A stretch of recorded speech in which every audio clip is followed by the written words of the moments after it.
बार बार वही बात कर रहे हैं कि जो अफसोसनाक वाकया रिपोर्ट हो चुका है, जो नुकसान जानों का इसमें हो चुका है, जिनके प्यारे जा चुके हैं, जिनके बच्चे अब उनके साथ मौजूद नहीं हैं, उनका जो दर्द है वो किस तरीके से कम होगा, क्या उसके ऊपर किया जाएगा। क्योंकि जो वहाँ पर लवाहिकीन मौजूद अपने नाज़रीन को हम वो भी सुनवाते आए हैं कि उनकी जानिब से जो शिकवा किया जा रहा है वो इतना हल्का शिकवा नहीं है, वो इतनी हल्की बात नहीं है जिसको हज़फ कर दिया जाए। वो ये कह रहे हैं कि वहाँ पर स्टाफ मौजूद नहीं था, वहाँ पर लोग मौजूद नहीं थे। सुबह 6 बजे का वक्त है, 6 बजे के बाद से एक वहाँ पर जो हॉस्पिटल्स होते हैं, जितने भी हॉस्पिटल्स हैं, उनके रोस्टर्स में तब्दीलियां आना शुरू हो जाती हैं। बेसिकली तो 8 बजे के बाद से जो डॉक्टर्स होते हैं वो ऑन ड्यूटी होते हैं, लेकिन ये जो सारा सूरत हाल है इस वक्त वो देखी जा सकती है।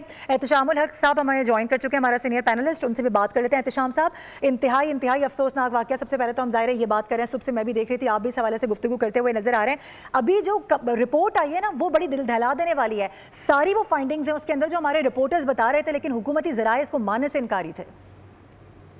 देखिए मारूफ, सबसे अहम बात तो यह है कि मुझे याद नहीं पड़ता कि कभी इस तरह का सान्या हो और उस पर कोई फौरी एक्शन हो जाए। तो ये प्राइम मिनिस्टर का एक्शन करना, वफाकी सेक्रेटरी हैत असलम गौहरी को फौरी तौर पे ओहदे से हटा देना, ये बात गमाजी करती है कि हुकूमत को भी तो नजर आ रहा है कि हीट फील हो रही है कि पब्लिक सेंटिमेंट्स कितने जबरदस्त तरीके से ऊपर गए हैं और लोग सवाल कर रहे हैं कि ये एक अस्पताल जो स्टेट ऑफ द आर्ट अस्पताल का एक यूनिट था। मुझे याद है मारूफ 35-40 साल पहले ये जापान की खुसूसी मदद से ये एक यूनिट बनाया गया था पिम्स में, और इसमें बेहतरीन दुनिया जहाँ की मशीनी हर चीज़ वहाँ पे दी गई थी।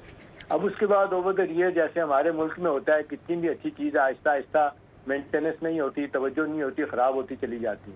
अब बहुत चीज़ें खबरें आ गई हैं कि किसकी नेगलिजेंस है, 3rd फ्लोर से किस तरह एक साहब जिनकी ड्यूटी थी वो ड्यूटी पे ही गायब थे और ताला लगा के चले गए और अंदर जाना कितना मुश्किल था, फिर ऊपर से लोग। अच्छा एहतशाम साहब, सॉरी टू इंटरप्ट यू, ये जो सवाल है ना ताला लगा के चले जाना, ये बहुत बड़ी नेग्लिजेंस है। इस पर तो जो वहाँ पर पेरेंट्स हैं वो ये कह रहे हैं भाई ताला क्यों, हम तो आपके ऊपर भरोसा करके अपने बच्चों को आपके हवाले करते हैं। और जाहिर है मैं भी एक माँ हूँ, इस सारी सिचुएशन को जानती हूँ। जब बच्चे टर्शरी केयर के अंदर होते हैं या इंक्यूबेटर्स में होते हैं तो माओं को तो अलाउ किया जाता है, वो किसी भी वक्त आके अपने बच्चों से मिल सकती हैं, उनको देख सकती हैं। एंड शी वाज क्लेमिंग कि जैसे ही हमें पता चला कि आग लगी हम ऊपर गए, ताले मौजूद थे, ताले ना होते तो शायद बच्चों की जानों का ज़िया ना होता।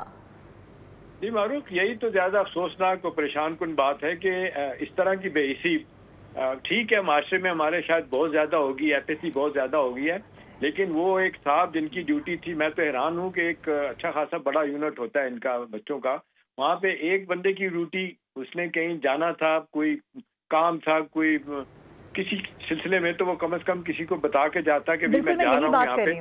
जी जी तो ये तो अब देखें ना, अब तो हुकूमत तो जिस तरीके से वज़ारा बयान दे रहे हैं, अभी आपने देखा मुस्तफ़ा कमाल जो वज़ीर सेहत हैं वो कराची में भागे भागे वो इस्लामाबाद आ रहे हैं, बाकी लोग भी अब सारे कह रहे हैं, प्राइम मिनिस्टर ने भी कहा टॉप लेवल इंक्वायरी होगी, जिम्मेदारी फिक्स की जाएगी और जिन्होंने सब कुछ जो इसमें इन्वॉल्व हैं, जिनकी नेग्लिजेंस है उनको सजा दी जाएगी।